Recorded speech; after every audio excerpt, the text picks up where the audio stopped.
அன்பான தோழர்களே, நான் உங்கள ஒரு கேள்வி கேட்கணும். பாவம் எப்படி உலகத்துல வந்ததுன்னு கேட்டா, எல்லாரும் என்ன சொல்லுவோம்? ஆதாம் ஏவாளால வந்தது அப்படின்னு சொல்லுவோம். அவங்க ஒரு முறை தாங்க தப்பு செஞ்சாங்க. ஆனா நம்ம எத்தன முறை கீழ்ப்படியாம இருந்திருக்கிறோம் ஆண்டவருக்கு விரோதமா. அது மாத்திரம் இல்ல. நம்ம ஆண்டவருடைய ரத்தத்தினால கழுவி சுத்திகரிச்சு, ஆண்டவரே இனிமே தப்பு பண்ண மாட்டேன்னு சொல்லுவோம்.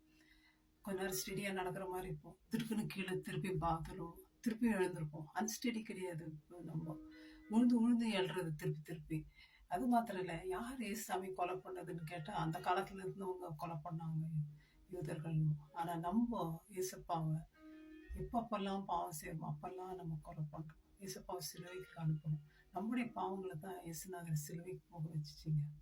நம்ம ஏன் நம்ம பாவம் செய்யாம இருக்கக்கூடாது? நம்ம ஏன் தூய்மையா இருக்கக்கூடாது?